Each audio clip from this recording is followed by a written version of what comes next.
A gente vai falar sobre as aquarelas, vamos começar falando sobre as aquarelas, né? Sobre esse material que a gente está sempre conversando aqui, o que que elas são, como é que a gente usa, qual é a ideia principal da aquarela, mas eu vou mostrar também alguns materiais que às vezes me perguntam sobre lápis de cor, outros materiais solúveis, e entender mais ou menos como é que a gente pode usar eles.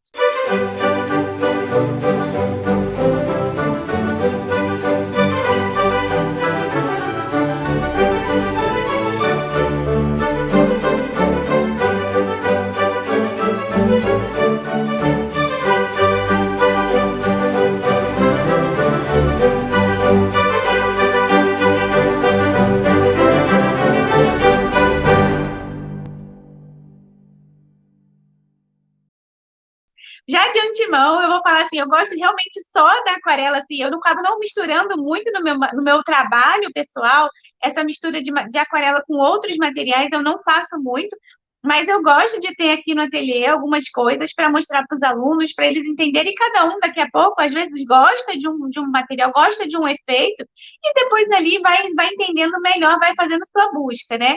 Eu aqui gosto de ter essa ideia de compartilhar o processo. Cada um vai fazer o que acha melhor com aquela informação. Então, toda a ideia de técnicas é assim, a gente trabalha dessa maneira, pensando nessa ideia. Eu faço uma coisa, eu mostro aqui um processo, e aí depois a gente vai conversando para ver se isso funciona ou não para cada um de vocês. É aqui assim que eu vou planejando o meu momento aqui no ateliê quando eu mostro esses materiais, né? Então, vamos lá. Eu vou conversar um pouquinho sobre as tintas para vocês. Vamos mostrar aqui como é que elas são.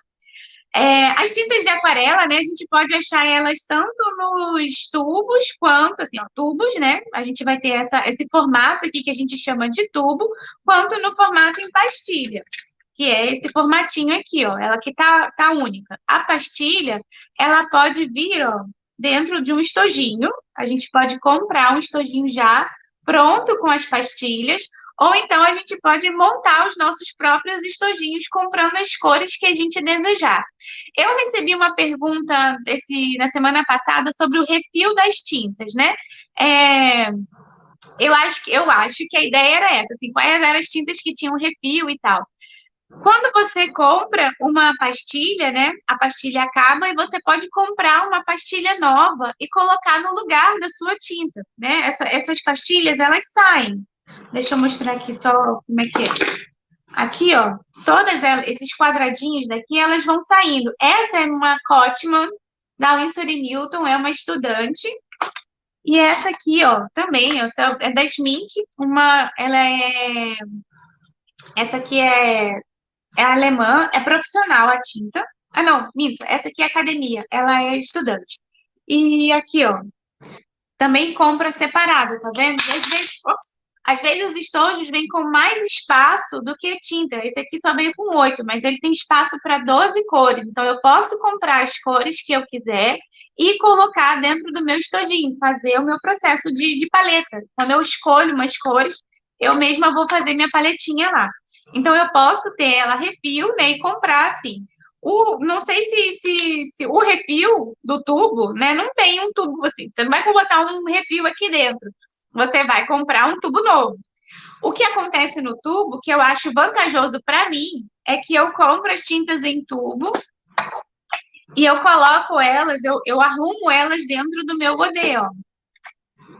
Eu vou fazendo assim com elas. Eu vou colocando as cores que me interessam e monto a minha paletinha. Todas essas daqui são tintas de tubo. Então, elas ficam aqui, ó. Já quando seca, elas vão ficar igual uma pastilha, tá vendo?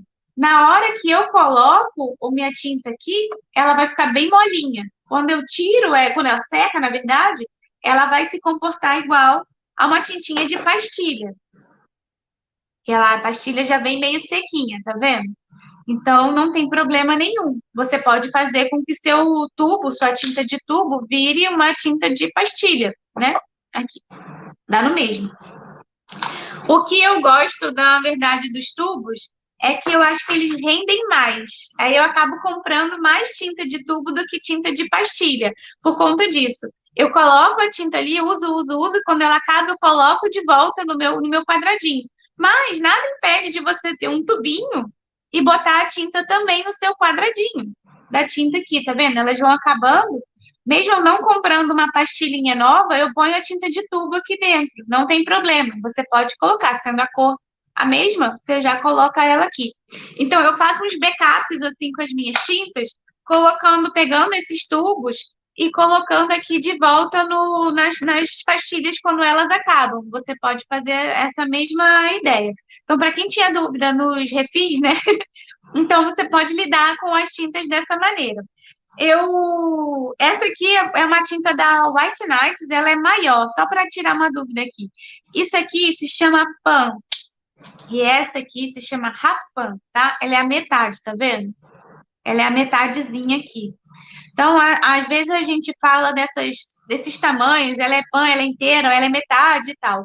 O que vai acontecer que para a gente aqui é mais fácil comprar, sem falar em importação, não vamos comentar das importações agora, porque vocês podem comprar em vários sites de fora, quem tem oportunidade vai, né, e trazer. Mas para quem não tem oportunidade de comprar no site de fora, você vai pensar nessa seguinte maneira. A gente tem aqui essa tinta, a White Nights, que é uma tinta russa, e ela vende nesse tamanhão aqui. Eu não conheço outras que vendem a pan inteira desse tamanho. E essa aqui, ó, tem as outras são half pan, porque elas são as metades, né? Então a gente às vezes compra da Winsor & Newton, da Van Gogh, de outras marcas também, com esse tamaninho aqui. Não é que uma é melhor do que a outra pelo tamanho. Às vezes a gente pode só ver o que está em custo-benefício. Vai ter uma época que uma pode estar mais barata do que a outra. Aí vai ter que ir pesquisando mesmo nas papelarias para saber quem está com o melhor preço. Mas em formato, assim, ó, não, o formato não vai dizer se a tinta é melhor do que a outra. Ele só vai ter mais quantidade aqui do que aqui, tá? Essa é a ideia, só para a gente pensar nos tamanhos e nos formatos das pastilhas. A gente chama isso aqui de pastilha. Essas são as tintas em pastilha. E se sua tinta estiver seca, né? Às vezes acontece da gente ter um material por muito tempo, esse material seca e fica difícil de voltar a usar. Quando eu tenho uma tinta assim de pastilha, se eu boto água aqui de volta, dou uma hidratada e ela volta a usar e a gente coloca, vai usando numa boa. E às vezes no tubo, né? O que que acontece se eu tenho um tubo que eu não consigo mais abrir? Que é o caso dessa de cá.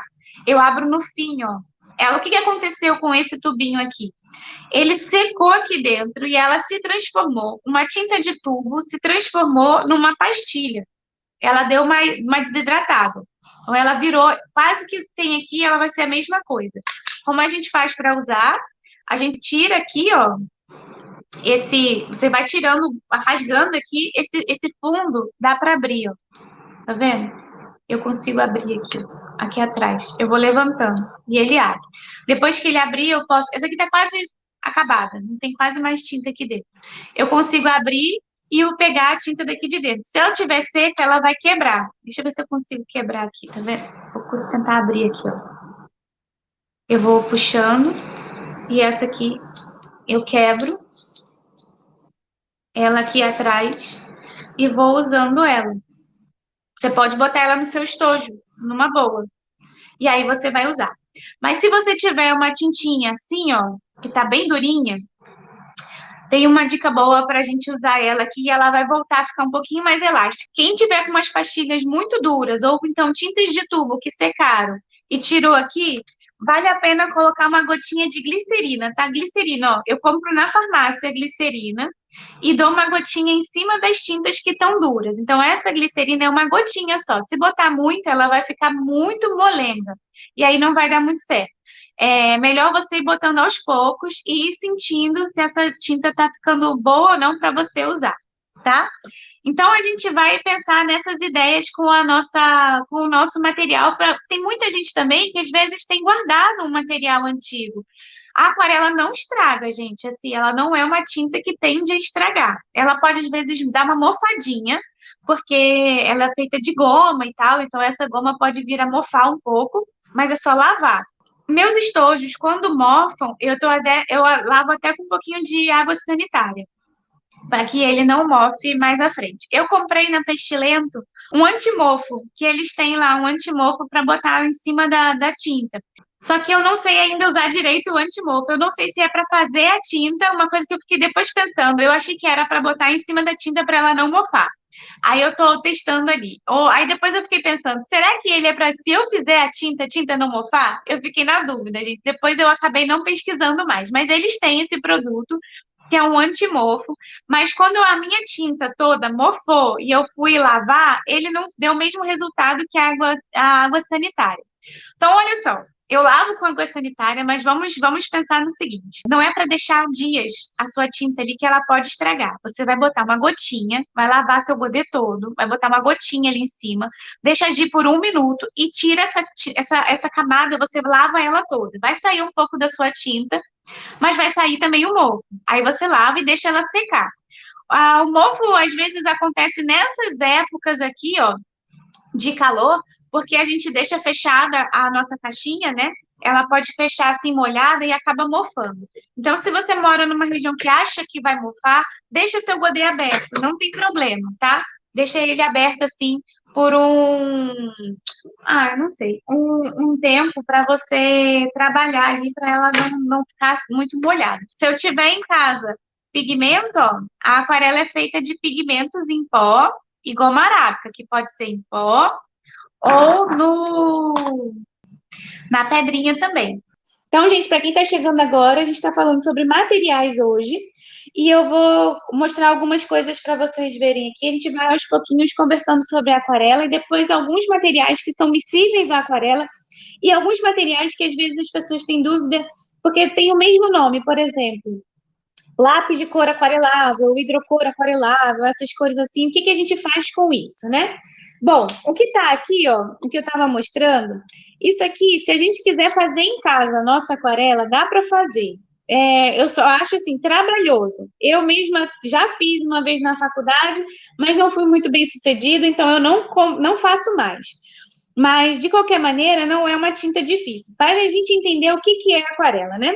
A aquarela é feita de um pigmento bem fininho, de goma arábica, e a gente vai ter algum umectante, que pode ser a própria glicerina, se quiser botar, ela pode ser um umectante. Tem a aquarela que é feita com mel, que é da Sennelier, que é uma marca francesa.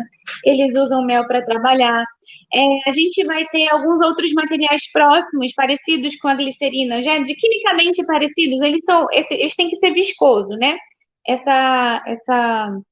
A ideia do umectante é que seja um material viscoso, ó, porque senão ela seca. O que que acontece? Se não tiver essa viscosidade aqui, ó, ela vai virar um pastel seco, né? Pastel seco, para quem não conhece, é um bastão de pigmento em pó, que ele é feito de goma e pigmento. A goma do pastel não é a mesma da aquarela. A gente tá aqui, ó, essa aqui é uma goma arábica. A goma arábica pode ser em pozinho ou ela pode ser assim, ó. Essa aqui seria in natura, tá vendo? Ela é um material translúcido, mas se juntar essa goma toda, ela vai ficar amarelada. Assim, ela tem essa cor de âmbar, mas essa cor não atrapalha a nossa tinta, tá?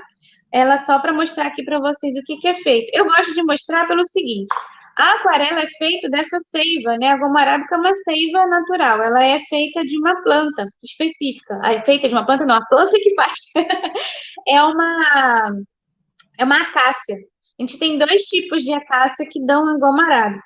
E aí a gente consegue trabalhar em cima. Então, ela é feita dessa maneira desde muito tempo. A gente vai ter as primeiras receitas, né, de aquarela que a gente vai ter assim, com certeza, elas são a partir do século XIV, mais ou menos, né? Com Cennino Cennini que a gente vai ter aqui essa relação do nome ali, né? Aquarela e como é feito. Ele vai descrever esse processo.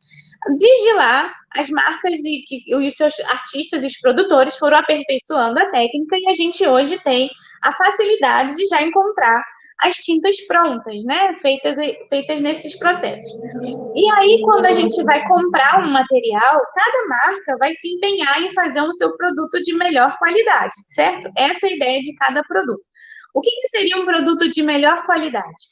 Quando eu vou pegar uma marca que tem essas duas versões, vamos falar aqui um pouquinho sobre as versões estudante e artista. Quando eu vou pensar numa marca que tem essas duas versões, ela aqui, ó, a gente vai ter a mesma cor praticamente. Só que essa aqui é profissional e essa é estudante. Qual a diferença entre uma e outra? As diferenças podem ser muitas. Eu vou ter aqui a tinta ou com pigmento de melhor qualidade em relação a esse aqui.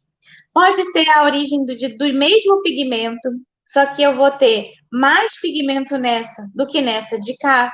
A gente, às vezes, aqui pode ter misturas de dois pigmentos para alcançar uma cor que aqui é uma só. Então, às vezes, eu posso ter essas pequenas diferenças. Nem sempre na tinta vai estar escrito tudo isso, mas, às vezes, no site, as marcas colocam essas variações para a gente poder entender um pouquinho do que é. Então, quando eu estou pesquisando se minha tinta é boa, de boa qualidade ou não, às vezes eu consigo saber essas informações. Se ela tem essa quantidade, que pigmento é esse? Deixa eu ver se dá para eu mostrar aqui, ó. Esse aqui deixa eu pegar o nome dela aqui. Esse é um quinacridone rose.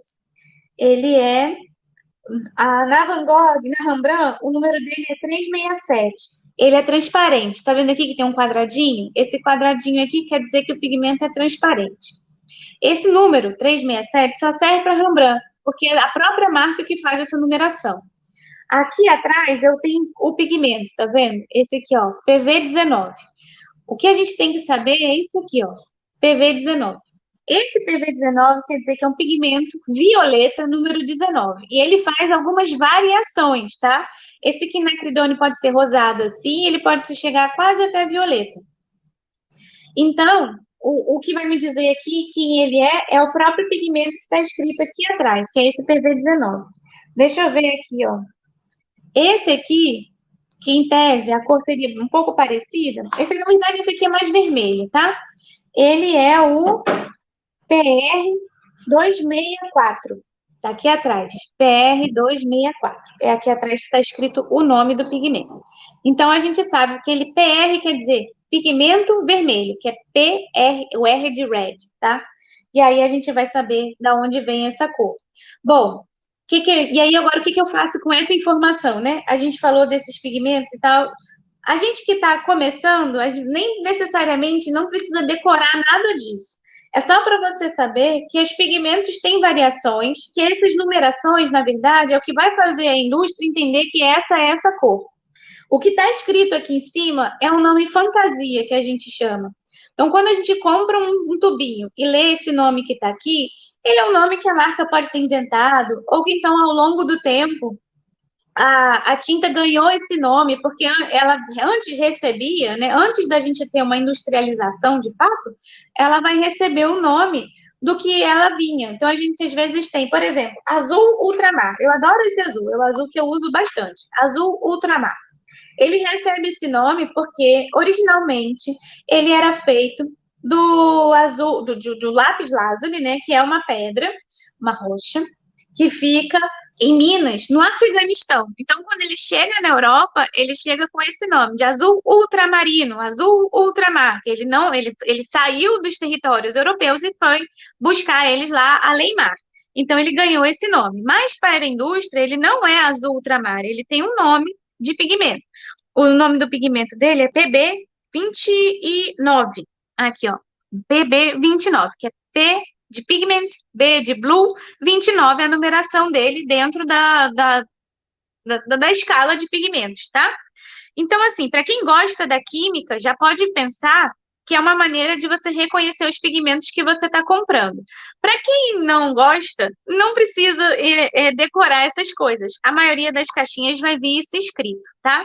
Tanto as tintas estudantes ou as tintas profissionais de boas marcas vão ter essa nomenclatura. E se você não achar no seu tubinho, o site delas vai ter essa explicação lá para vocês. Às vezes você tem que procurar no site e aí você vai ver lá que material é esse. Eu sempre falo aqui, acho que toda live que eu falo de material, eu falo de um site que chama Handprint. Ele é um site que ele mostra toda essa variação quimicamente falando sobre esses pigmentos. Mas o primeiro contato que eu tive com essas variantes dos pigmentos é de um livro. Esse livro aqui chama Manual do Artista. Eu recomendo ter ele somente quem realmente vai estudar tecnicamente arte, assim, ou quase profissionalmente arte. Não precisa do. Você não precisa ter ele se você é um artista de fim de semana, digamos assim. Ele não é uma necessidade. É só para dizer para vocês da onde eu vejo as coisas, tá? Então, esse aqui é um livro técnico, um livro que ele vai ter uma pegada de todas as técnicas, e aqui tem algumas receitas, tá vendo aqui, ó? Ele vai dizer mais ou menos aqui, ó, goma do Senegal, goma arábica, são as coisas que a gente faz. Vai ferver, vai ter mel, vai ter glicerina. Então é aqui que eu entendo do que é feito a minha técnica, tecnicamente a tinta. E agora, aqui na frente, ele vai me explicar um pouquinho mais sobre os pigmentos. Tá vendo aqui, ó? Isso aqui são informações técnicas sobre os pigmentos. A gente vai ter, ó, a questão sobre a luz, resistente à luz, para ver se ele da onde ele é feito, do que ele é feito, as classificações químicas. Então, tudo aqui tem informação, tá vendo? Deixa eu ver aqui. Compatibilidade de veículo, olha só. Óleo de linhaça, alquídica, acrílica, aquarela, guache, têmpera, caseína, encáustica. Quando a gente troca de veículo, é que a gente vai trocar de técnica de fato. Óleo de linhaça é o óleo, óleo sobre tela. O pigmento pode ser o mesmo, tanto para aquarela, quanto para o guache, quanto para tinta a óleo. Porque o pigmento, a origem é a mesma, ele vai tirar do mesmo lugar, a cor. Só que, quando a gente troca esse veículo, que no nosso caso aqui é a goma arábica ou aglutinante, ele vai trocar a técnica, porque também troca o solvente. Então, isso vai estar tudo direitinho com essas informações. Então, na hora de explicar, de ver, entender um pouquinho mais, eu tenho essas fontes que eu vou procurando lá para eu entender melhor sobre o meu material. Vejam só, a gente tem uma ciência atrás, né, dos materiais e para saber o que ele está dizendo ali para gente. A base do guache também é a goma arábica, só que o guache ele tem uma carga a mais. Para ele ficar opaco assim, ele tem uma carga a mais. O guache e a aquarela são tintas primas irmãs, vamos dizer assim. É a mesma coisa. Goma arábica, um pigmento super fininho, de boa qualidade, mas ele tem a minha receita na faculdade era carbonato de cálcio. Eu não sei exatamente se todas têm a mesma coisa, mas vamos dizer que ele é uma carga inerte, é uma carga que vai manter ele com ele toque aveludado. Então ele não vai ficar, não é um pigmento branco que vai nele, é um toque aveludado que vai ali para ele ser uma tinta opaca. Enquanto a gente vai ter a aquarela, essa busca da transparência, a gente vai ter no guache a opacidade. Então, você pode trabalhar com as duas num trabalho só, né? Se você quiser brincar com essa ideia de transparência e opacidade, usa um guache e uma aquarela, você pode misturar. Então, os pigmentos têm 5 séries, 1, 2, 3, 4, 5. A 1 vai ser a que a gente vai encontrar mais nas linhas estudantes. Da 2 a 5, a gente vai encontrar nas linhas profissionais. O que vai acontecer, assim, pigmentos de linha 5, deixa eu ver se eu tenho algum aqui. Esse aqui é um série 4.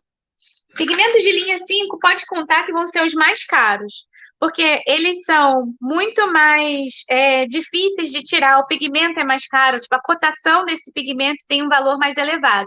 Então, ele vai ser um pigmento realmente caro. Você vai ter. Bom, da última vez que eu comprei um tubo, vou dizer um valor de 2019, viu, gente? Que tem desde mais ou menos essa data que eu não compro uma tinta profissional. Então, eu paguei nele R$ 65 num pigmento de série 5, mas ele pode chegar, estava chegando na época a R$ 80, um tubinho desse tamanho aqui, porque eles são pigmentos de origem mais difíceis e eles precisam de mais elaboração da indústria para você também trabalhar com ele aqui. Pigmentos de série 1 são pigmentos mais fáceis de ser encontrados, tem mais abundância, então eles vão estar nas linhas nas linhas profissionais, perdão, nas linhas estudantes.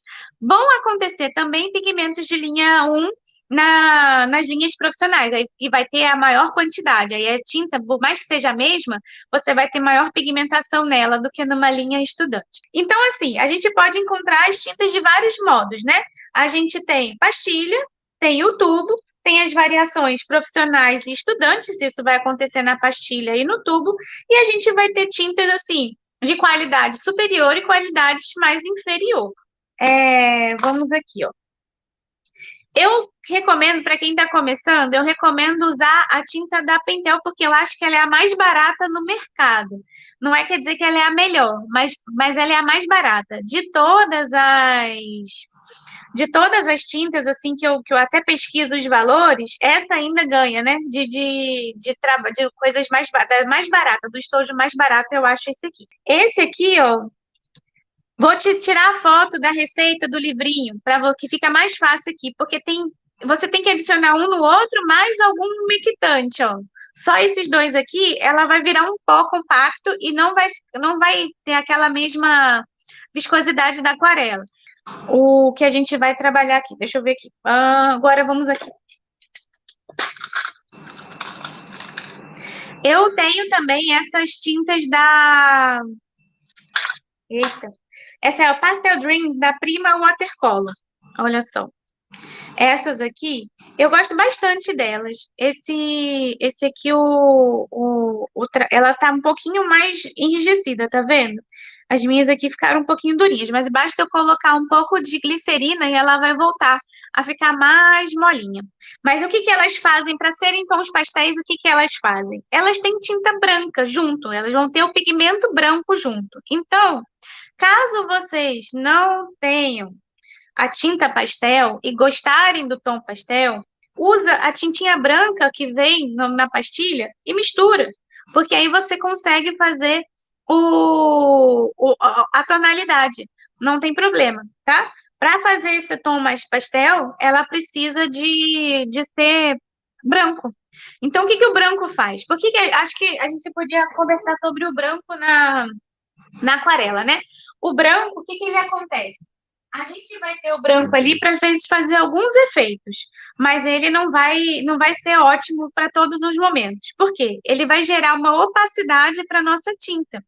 E aí, gerando opacidade, a gente perde a ideia da transparência, que é a busca principal da técnica da aquarela, é você ter uma técnica de manchas transparentes. Então, quando eu coloco branco, eu vou perder um pouquinho dessa ideia. Eu posso criar isso um efeito, tá? Mas é por isso que a gente não usa o branco na tinta e a gente usa mesmo o desmanchado da própria água para fazer o efeito. Deixa eu pegar aqui um efeitinho para a gente pensar sobre isso, ó.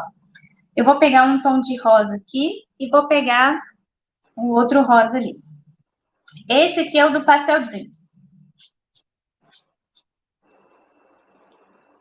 Eu não sei se vai dar para ver. Todo mundo vai ver como eu vejo aqui, mas espero que dê para ver a diferença. Quando eu vou desmanchar com a água, ela vai ficar transparente, tá? Não é que ela não seja transparente. Mas o que a gente vai perceber é a luminosidade.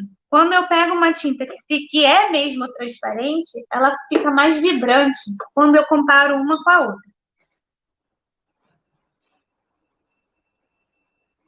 Desde aqui, ó, eu enxergo mais o fundo do papel, mesmo sendo uma cor mais escura. Tá vendo? Vocês conseguem ver a diferença? Essa é a ideia, assim, do uso da tinta branca ou não. O que é que vai acontecer? Eu vou escolher o que eu quero para o meu trabalho. Eu gosto de trabalhar mais com as transparências. Eu estou em busca sempre disso aqui. Então, eu uso menos as minhas tintas pastéis. Mas, às vezes, assim, a gente agora tem, meio que nos caderninhos agora, né? A Hannah Miller, no ano passado, lançou 2 papéis para aquarela com uma gramatura boa, mas eles não são 300, mas tem uma gramatura um pouquinho maior e eles são coloridos. A gente tem cinza e tem um tom de cappuccino, bege. Então, fica interessante eu trabalhar com essas, mas também há a possibilidade de eu usar esses tons pastéis, nesses papéis que tem meio tom, né? Meio cinza e meio bege. Também a Van Gogh tem papel preto para aquarela, porque ela tem as tintas metálicas, e aí você trabalharia suas tintas metálicas e tons pastéis nesse papel preto. Tudo são efeitos, gente. A cada ano a gente vai se deparar com novas situações que as próprias marcas vão inventar para a gente consumir. Agora, tem que ser pensar assim, se aquilo é bom experimentar. E aí você experimenta e vê se aquilo funciona para o seu trabalho ou não, para se o negócio vai fluir ou não. Eu gosto dessa ideia de cá, assim, de uma coisa mais tradicional. Mas não quer dizer que eu não tenho os materiais para experimentar. Uma vez ou outra, se eu quiser fazer uma brincadeira, eu tenho aí o material para trabalhar. Agora vamos fazer o seguinte: vamos pensar um pouquinho em alguns materiais que sempre surge dúvida aqui, que eu quero mostrar como é que a gente pensa neles, né? São materiais que a gente pode usar dissolvendo ou misturando com uma aquarela, mas não são necessariamente aquarela. Uma coisa que eu acho que dá bastante conversa seriam essas, aí, o pessoal que chama de aquarela líquida, né? Que são as Ecolines, Aqualine, da Corfix, enfim, são esses materiais aqui. Eu não uso muito eles, não.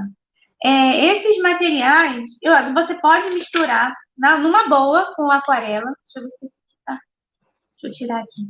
Esses meus são mais antigos, mas eles estão bons para uso, não tem problema de misturar. O que vai acontecer é que ele já é mais diluído. Bom, em composição, se eu for olhar a composição desse material e a composição da aquarela, eles não são a mesma coisa. Então, em composição, começa a diferenciar aí. Eu não tenho o mesmo material. Eu vou ter um apelido para esse material que vai ser chamado de aquarela líquida, tá? Então, eu vou trabalhar ele. Como ele já é diluído e faz manchas, eu posso trabalhar da mesma maneira. Eu vou criar aqui meu efeito aquarelado. E se eu quiser misturar uma cor com a outra, uma tinta com a outra, eu posso misturar, que não há problema nenhum, né? Eu tenho essa vantagem, né? Hoje a gente tem essa vantagem de ter vários materiais à nossa disposição e a gente vai lá e trabalha com eles. Essa aquarela líquida, né, Secoline, essas tintas mais diluídas, elas foram criadas num momento para quando você tinha um trabalho muito grande de artistas que principalmente trabalhavam para publicidade, que usavam um produto que era como é que é? Era aquele airbrush. Não sei se vocês conhecem. O airbrush parece um pincelzinho, uma canetinha, que aqui sai, tem um compressorzinho e sai a tintinha aqui da ponta. A nossa aquarela aqui, ela é pesada para esse tipo de produto, para o airbrush. E aí ela vai precisar de uma tinta um pouco mais diluída, que seria essa nossa Ecoline aqui. Ela foi usada para isso. Algumas tintas que eu tenho, assim, que eu consegui ler a composição, já me dizem que isso aqui não é um pigmento, que é um corante. Há diferença entre pigmentos e corantes. A aquarela, ela é feita de pigmentos. Essa aqui, a maioria delas é feita de corante. O corante, ele tende a manchar mais. O pigmento fica na superfície do seu trabalho. O corante, ele tende a manchar as camadas de baixo da superfície, do que só na superfície. Isso que também faz diferença para quem pinta no tecido é o que acontece. Quando a gente trabalha só com aquarela, aqueles pigmentos vão ser depositados em cima da superfície. Por isso que quando a gente quer lavar de volta, eu consigo tirar com mais facilidade, porque eu lavo elas aqui e tiro o excesso. Quando eu estou trabalhando com uma coisa que é corante, que prendeu nas camadas de baixo, ela mancha mais, ela fixa mais ali naquela superfície. E às vezes eu vou ter dificuldade de tirar ela se eu manchei e tal. Às vezes não é tão fácil assim de você remover ou de você mexer. E mancha o dedo da gente, fica a tinta lá, dependendo da qualidade também desse corante. Ele vai ter mais tempo preso ali naquela sua superfície. Mas nada impede de você misturar uma coisa na outra e fazer o seu trabalho, não, viu? São só características diferentes da tinta. É que ela recebeu esse apelido. O que acontece? O airbrush caiu em desuso, você não usa mais para fazer esse tipo de trabalho de publicidade. Você vai ter mais Photoshop, né? Quem trabalha com publicidade vai estar usando todo o digital ali porque é muito mais rápido. E aí ficou o material que foi sendo agregado e substituído e usado em outros mecanismos, né? Então você pode brincar aqui e usar junto, não tem problema nenhum. Tem várias cores e as cores são bem fortes. Agora, uma ressalva: na aquarela, às vezes a gente mexe aqui, ó, e pega uma tintinha daqui, né? Botei aqui. Ah, vou pegar essa aqui em cima, jogo pra cá. Ah, peguei aqui de volta, tá vendo? Eu sujei aqui em cima. Mas se eu lavar, passo aqui meu papelzinho e seco, eu consigo limpar. Se eu faço isso direto aqui no pote, eu vou sujar essa minha tinta toda. Se eu pegar essa tinta de cá e mergulhar aqui, ela mistura nela toda, eu não tenho como limpar de volta. Então, na hora que estiver trabalhando com Ecoline, tira ela, coloca num outro godezinho, pega um conta-gota, tira. As caixinhas mais novas já vem até com conta-gota na tampa, para você botar aqui e trabalhar. E as cores são bem vibrantes, assim. Se você quiser tintas mais fortes ou mais fluidas, dá para trabalhar junto. Não tem problema, pode misturar, não tem problema nenhum. Isso aí é só uma dúvida que aparece sempre do material. E você pode misturar. Uma coisa que dá para usar junto com elas são aquelas brushes, né? Que são a Talens tem umas canetas, né? Que são a Ecoline Brush. Você pode até misturar uma cor na outra que funciona. Dá para brincar com elas. Ou, se você quiser também, pode botar esse aqui. Se vocês, não sei se vocês conhecem, tá vendo aqui? Esse aqui é um pincel de reservatório. Pode colocar aqui, ó, dentro também. Aí você fica com as canetinhas coloridas já e vai trabalhando. A cor tá aqui dentro do pincel.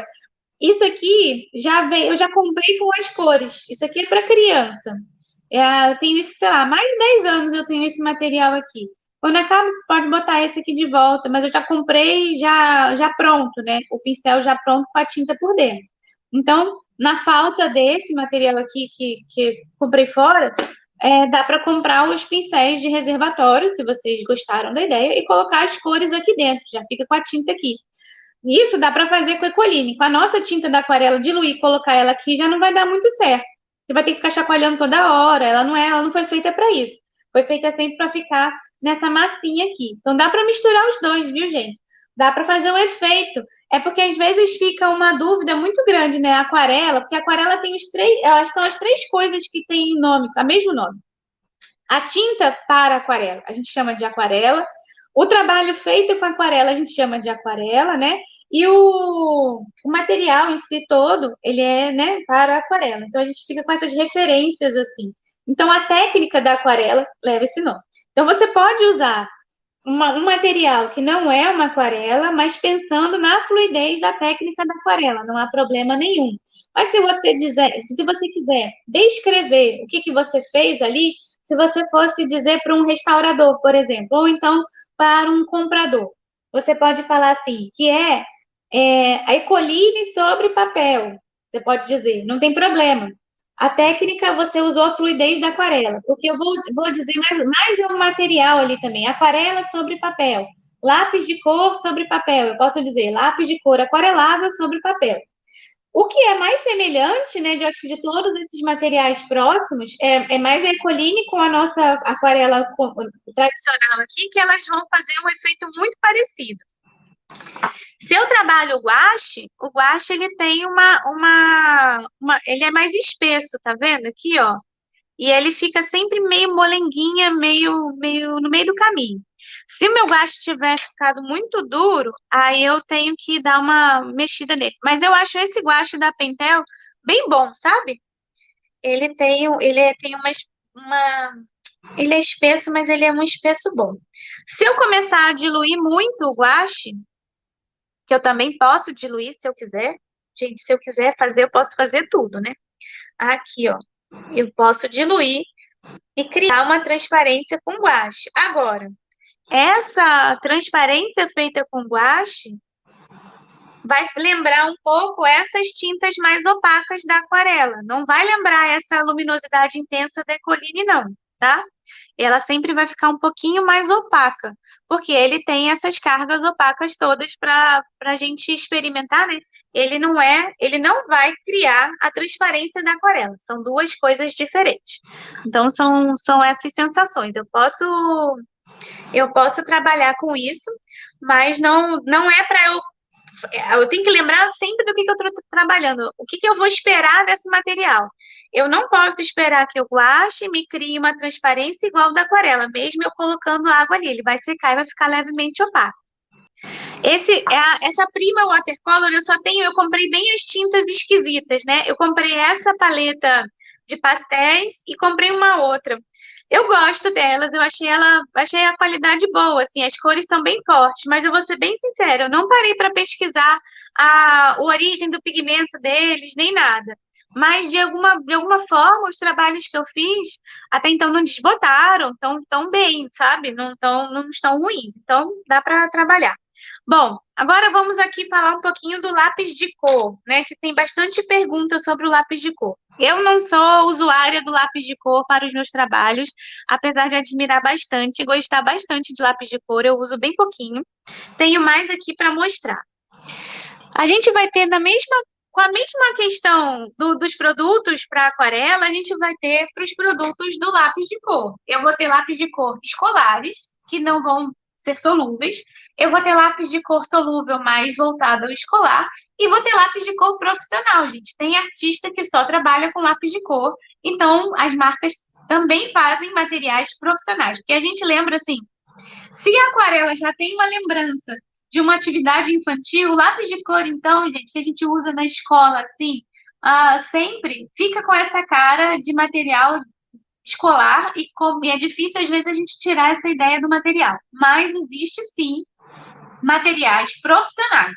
Esse aqui é um deles. Esse é o Supracolor 2, que é um material da Carandache, que é um lápis de cor super macio e que tem uma qualidade muito boa. Olha aqui, ó.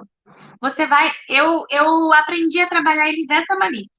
Para eu fazer algum serviço com lápis de cor, eu vou pintar o meu material ali, ó. Vou deixar ele sobre a minha paletinha. E se eu quiser desmanchar eles, eu posso desmanchar. Eu acho que a dúvida começa agora aqui. Eu posso desmanchar. Olha só, quanto melhor for o meu lápis de cor, menos linha ele vai fazer ali, ó. Só que eu tenho que esfregar bastante para eu desmanchar ele todo, tá vendo? Que ele desmanchou todo. Só que, se eu quiser vir aqui fazer uma mistura, eu vou ter que, ou eu espero secar e trabalho em cima, ou eu vou ter que ficar pintando aqui do lado alguma coisa e desmanchar ele aqui e depois misturar ele ali. E aí eu acabo tendo que fazer muito esse movimento aqui, ó, né? Esse movimento para eu poder misturar uma cor na outra. Às vezes, se eu tiver, dependendo do papel que eu estou usando, esse desmanchado aqui vai abrir um buraco na folha, porque eu vou ter que usar muita água para trabalhar.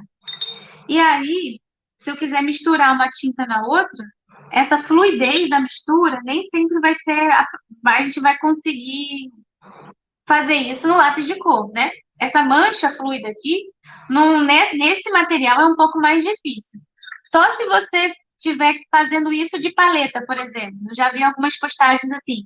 Pinta bastante aqui um papel, aí depois dá uma lavadinha, usou isso aqui de paleta, aí sim, você traz para cá e faz a mistura, né?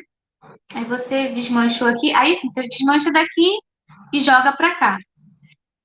Mas, assim, eu acho que é uma dificuldade, na verdade. Se você já tem uma tinta que naturalmente faz isso, pegar um outro material para você fazer isso, para você trabalhar como aquarela, acho que só numa necessidade muito grande de uma determinada cor que você não tenha nem nada.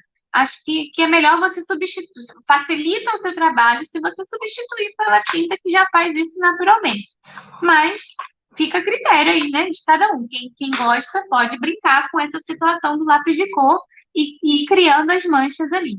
Agora, o que eu acho super bonito, que eu não faço, mas eu acho muito bonito em quem trabalha, é pegar o lápis de cor e criar por cima uma sensação, ó, em cima da sua aquarela. Então, pintar com aguadas primeiro e depois desenhar com lápis de cor por cima, ó, Isso eu admiro bastante, porque ele vai pegar um pouco dessa textura do papel, tá vendo? Vai aparecer. Você pode criar um efeito de luz e sombra aqui em cima, que faz uma coisa muito bonita. Eu até prefiro aqui, eu gosto de ver quando eu vejo alguns ilustradores que trabalham com materiais diversos e misturam dessa maneira. Essa é a minha maneira preferida de ver a mistura entre os materiais, tá? Aqui eu acho que dá um pouco mais de trabalho. Eu sou um pouco mais prática, assim. Deu muito trabalho, eu já prefiro pensar na técnica normal mesmo, porque aí eu já consigo meus efeitos sem ter que ficar passando por muitas etapas, né? Mas para quem tem um material enorme e não tem problema de gastar com isso, pode gastar. Só que tem que lembrar disso, você vai ter que fazer uma paletinha para diluir dali sim você aplica no outro pedaço no papel para você criar o seu efeito de mancha, porque um junto do outro de uma vez só, nem sempre vai dar tão certo assim. Então, às vezes tem que esfregar muito, o papel não é compatível, enfim, não vai funcionar. Outras coisas que a gente tem também, como materiais que são solúveis, não sei se todo mundo conhece, mas tem assim um giz de cera aquarelado, né? Que é quase a mesma coisa do lápis de cor, só que é um giz de cera. Você bota a água ali e ele vai fluir. Às vezes sai até mais tinta do que o lápis de cor, porque aqui ele está mais concentrado, assim, é um bastão maior também. Esse também é da Carandache, é da mesma família, assim, ele é o Neocolor. Não, esse é o Neocolor. Os lápis de cor são supracolor. Aí eles vão ter essas famílias, assim, de produtos. E você pode misturar na aquarela, do mesmo jeito que misturou ali, posso fazer uma camada em cima e misturar uma coisa na outra e criar um efeito.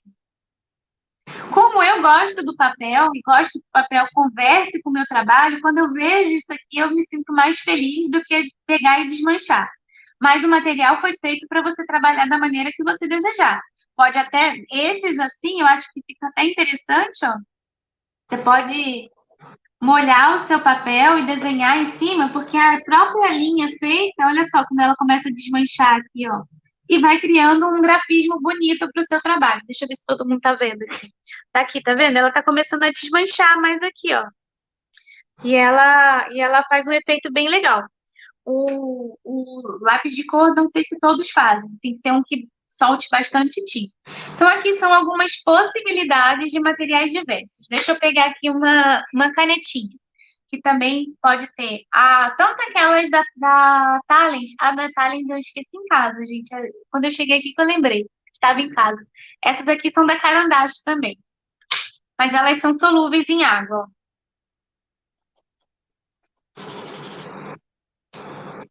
Boto ali, pinto e desmancho também. E ela faz um efeito. Eu posso criar efeitos em cima, tá? Às vezes aqui desmancha melhor do que o lápis de cor e o giz de cera. E tem gente que faz a mesma coisa. Pega a canetinha, coloca num acetato ou num godê, assim também, ó. Deixa eu limpar aqui um pedacinho. Para quem perguntou como é que limpa, pega a água, dá uma lavadinha, usa um pincel velho para isso, não precisa usar um pincel novinho, não. Usa um mais velho, deixa um só para limpar a godê. E aqui, deixa um espaço, aí vai brincar com a canetinha, né? Coloca assim, ó. Aí molha aqui.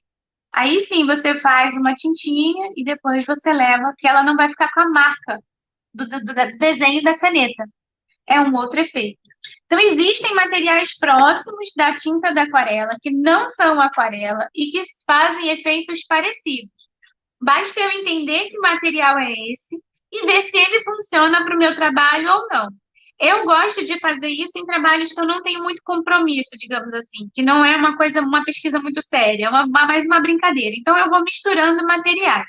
Quando eu estou desenvolvendo um trabalho próprio, aí eu acabo não fazendo esse tipo de conversa aqui com outros materiais. Isso não quer dizer que é melhor nem pior. Tá? Vai ter artistas que gostam de misturar e vão entender cada vez melhor dessas misturas e tirar proveito dos efeitos possíveis que elas fazem. Então, eu acho assim, quanto mais a gente entender o nosso material, melhor a gente vai ficar na nossa técnica, porque a gente vai fazer com que ele faça coisas que a gente gostaria, né? A gente vai tirando proveito dessas produções aqui no que a gente está testando. Uma gama de possibilidades, exatamente. A gente tem assim uma variedade enorme de produtos. E eu só usei aqui produtos que são miscíveis, né? Produtos que a gente consegue criar efeitos até parecidos. Eu posso até usar um giz de cera que não seja um giz de cera aquarelável e criar uma textura. Deixa eu pegar aqui um que não é. Deixa eu ver se eu tenho um aqui. Isso aqui é um giz de cera transparente, ó. Para quem às vezes gosta de brincar com a. Como é que fala? Máscara líquida, vela, essas coisas assim. Existe um também que é transparente. Eu vou fazer aqui um desenho. Quando eu pego um giz de cera, que não mistura, aqui, ó. Deixa eu pegar só uma cor aqui e aqui, ó. Pronto. Tá vendo aqui? Peguei uma cor bem forte, um violeta. Quando eu passo por cima de um giz de cera que não é solúvel, e aí eu vou ver que ele desenhou aqui, ó. Esse mesmo efeito eu consigo com a vela. Qualquer coisa que. A cera não é solúvel em água. Então, o que não é solúvel em água vai criar esse efeito aqui. Aqui, ó. O lápis de cor aquarelável, se eu fizer um desenho. Deixa eu virar aqui. Vou pegar aqui, ó. Se eu fizer um desenho com lápis de cor aquarelável.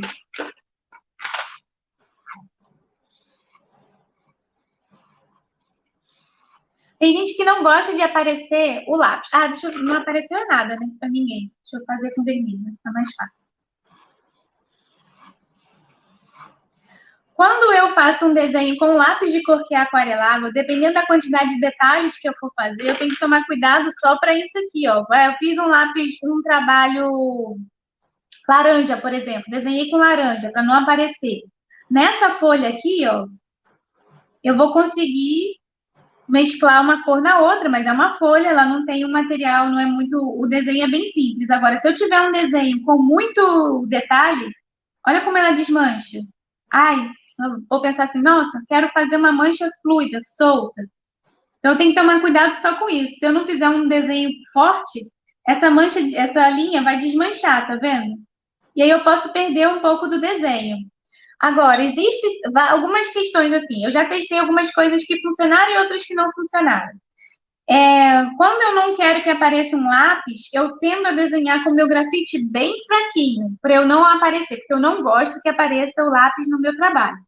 Agora, se eu quero experimentar desenhar com lápis de cor aquarelado, eu só tenho que pensar nisso. Se ele for muito, muito claro, ele vai acabar sendo engolido pela minha tinta.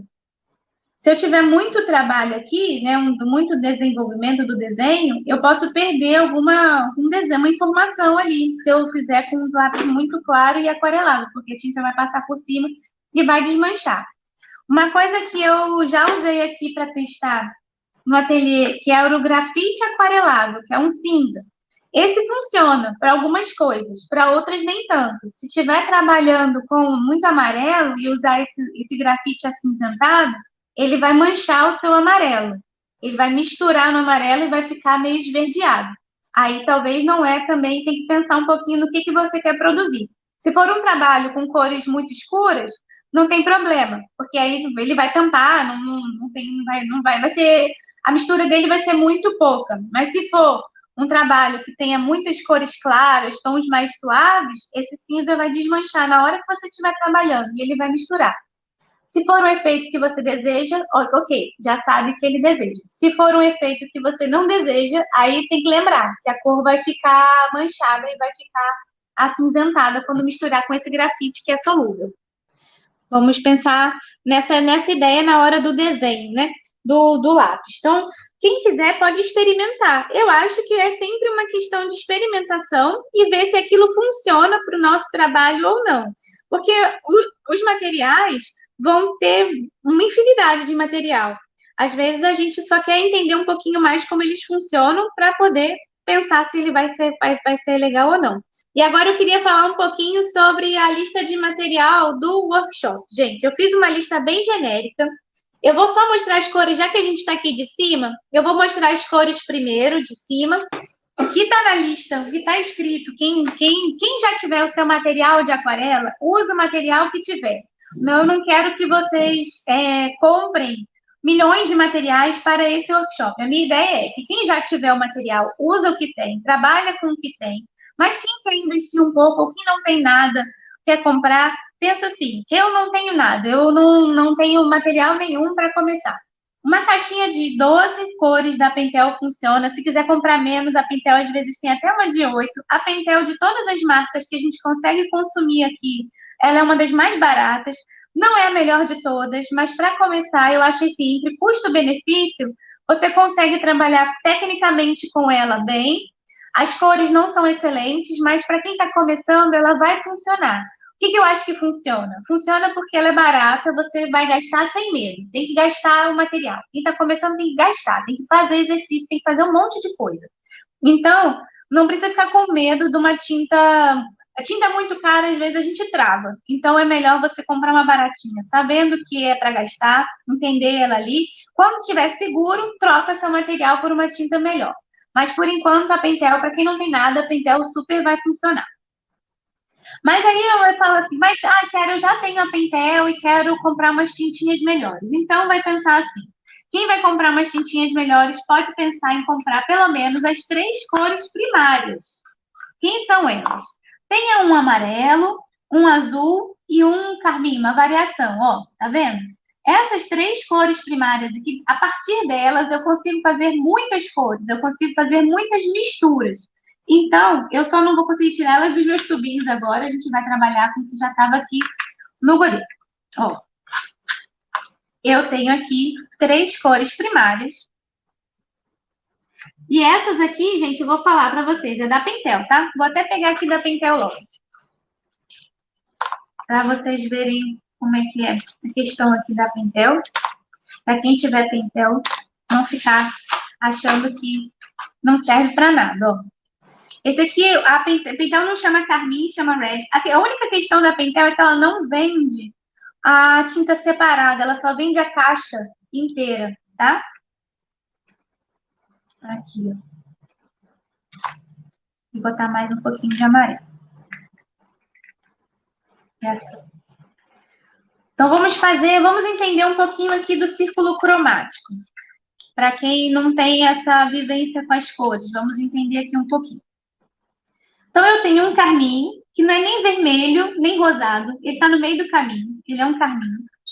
Eu vou ter aqui um azul. E eu vou ter aqui um amarelinho. Eu consigo misturar essas cores todas e criar aqui algumas variações. Ó. Se eu chegar aqui pertinho, azul com carmim, ó, eu vou ter um violeta. Se eu chegar aqui pertinho do azul com amarelo, eu vou ter o verde. E se eu chegar aqui pertinho amarelo com carmim, eu vou ter os vermelhos e os laranjas. Eles vão aparecer aqui. Então, mesmo fazendo com a Pentel, eu falo assim, eu falo muito de Winsor & Newton, de Van Gogh, que são as tintas que eu mais uso, mas a Pentel, gente, para isso aqui, ó, ela vai funcionar. E ela vai te dar umas cores até bem bonitas, olha só. Eu consigo fazer aqui bem. A questão é que a gente tem que gastar mais tinta, talvez, né? E aí, às vezes, a gente fica um pouquinho com medo de gastar.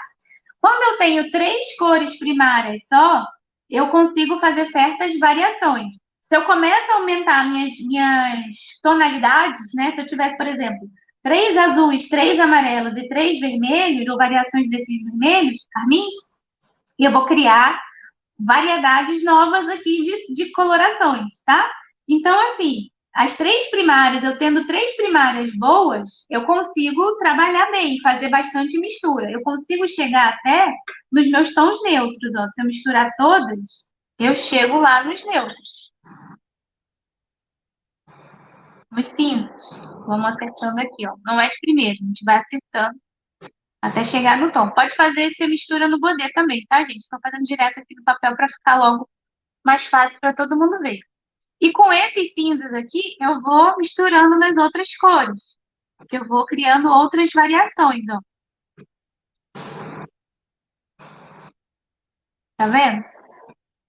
Então, isso aqui também me ajuda a aumentar a minha variação cromática, certo? Deixa eu ver aqui, se deu todo mundo para ver. Ah, uma perguntinha aqui, ó, né? Então, aqui eu tenho essas variações que eu posso misturar. Então, para quem for comprar o material e quiser comprar só três cores, pense nas três cores primárias, porque aí consegue criar um círculo grande. E aí, quem já tem as tintas, eu vou deixar de dever de casa. Começa a fazer variações entre as suas tintas, tá? Tabelas de misturas, ó. Tá certo? Aqui fica uma sugestão. Isso aqui, esse quadradinho aqui de baixo, são as misturas de todas as cores com todas as cores desta daqui de cima. Quem tem mais tintas vai fazer, às vezes, cadernos dessas misturas. Quem quiser pode pegar assim, hoje eu vou trabalhar só com violeta. Vou pegar o violeta que eu tenho, vou misturar com todas as cores que eu tenho na minha paleta. Aí vai passar um tempinho da sua tarde lá, só misturando violeta. Amanhã vai ser azul, depois de amanhã vai ser o amarelo, enfim. Quem tem poucas tintas pode fazer de uma vez só, pega as três primárias e vai fazendo variações, combinações entre elas, né? Para ver como ela se estende, vai ver o máximo que tem. Então, para a gente que está trabalhando essa ideia dos impressionistas, que a gente vai conversar sobre eles e pintar a partir da ideia deles, ó, deixa eu pegar aqui. Eu tenho uma cartelinha aqui, ó. Isso aqui seria a paleta do Monet. Ele trabalhava com três cores quentes e três cores frias dentro da sua paletinha. Isso na sua fase mais madura, digamos assim. No final do seu processo de trabalho, ele já tinha esse entendimento todo e ele foi eliminando várias cores e foi trabalhando com essas, né? Essas são as principais. As primárias quentes, a gente vai ter um amarelo de cádmio aqui, um vermelho, né? Um vermelho um pouco mais permanente, digamos assim, e o azul ultramar. E uma paleta de primárias frias vai ser um tipo amarelo-limão, um amarelo de cromo, um carminho, um alizarim, esse um rosado, e um azul cobalto. Essa é a dele, é a que eu tirei, é o que eu busquei, né? Pesquisei a paleta dele. Então, quando ele trabalha essas variações, essas misturas também vão estar diferentes, de quentes e frias. E ele aqui também adicionava um pouco de verde. A paleta dele era essas seis cores mais verde, o viridian, que ele trabalhava ali. Então, ele também adicionava essas variações para ele ter verdes, um pouco mais de verde. Só com com essas seis cores, ele consegue fazer verdes. Mas ele adicionava esse verde Viridian que ele achava que ficava bom e entrava bem no processo dele. Então, estava ali o verdinho para ele ajudar a trabalhar.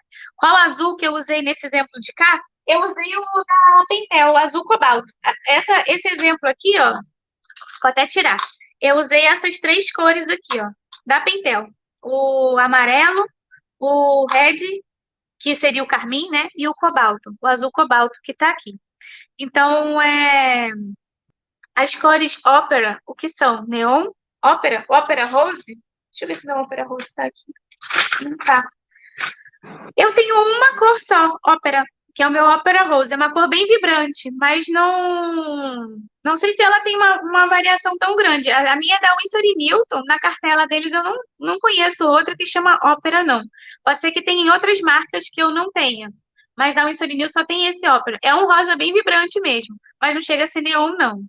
O ato de colorir com essa pasta, que é a aquarela, também chama de aquarela, que é a técnica, né? E o resultado final, que é a obra, também chama aquarela, que é o seu produto ali. Então, ela recebe esses três nomes, né? No fim, aqui, a gente conversou também sobre uma paleta muito reduzida. Quando a gente trabalha com três cores, ou quando a gente diminui bastante a quantidade de tintas que a gente está trabalhando, a gente chama de paleta reduzida.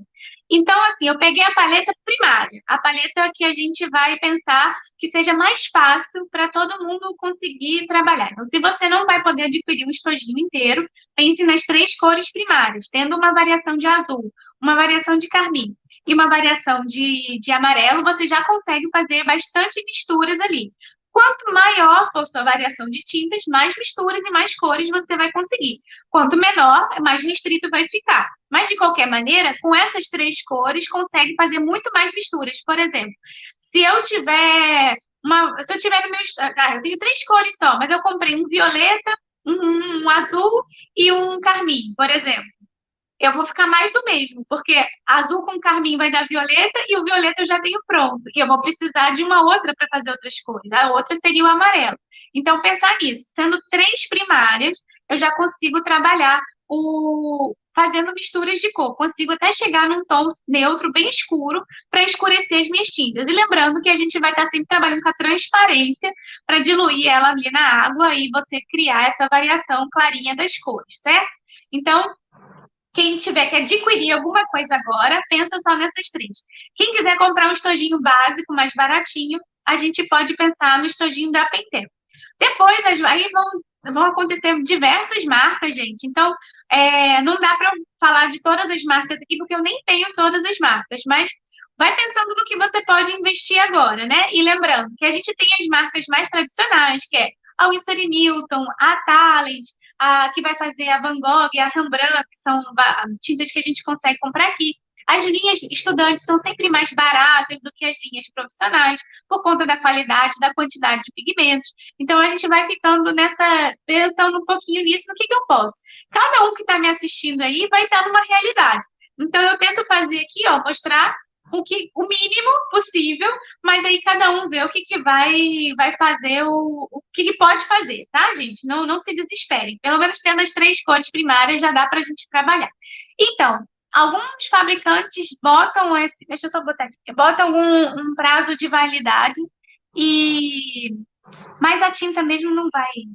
Dá para você usar. Essa aqui é super velha, gente. Essa minha aqui, sei lá, eu acho que tem uns 10 anos ou mais até que eu comprei, tá vendo? O negócio aqui nem tem escrito, devia estar no estojo, escrito alguma coisa. Eu acredito que tenha que ter um prazo de validade, porque a marca tem garantia que a composição dela até um certo tempo. Depois ela não vai conseguir garantir mais, mas não quer dizer que a tinta esteja ruim. Eu tenho relatos aqui de alunos que usaram, assim, pegaram, né, seus materiais de 40 anos atrás e trabalharam. Eu ainda tenho as minhas primeiras aquarelas, que já eu sempre faço as contas e sempre esqueço, assim, mas devem estar completando aí uns 27 anos, os meus primeiros estojinhos, e já acabaram várias cores, mas uma ou outra que era bastante, tem ainda também e eu consigo usar. Então, guardando direitinho, trabalhando com elas, olhando para ver se não está muito molhado, se vai dar mofo ou não, se tiver mofo, dá uma limpadinha, enfim, você consegue trabalhar com o seu material.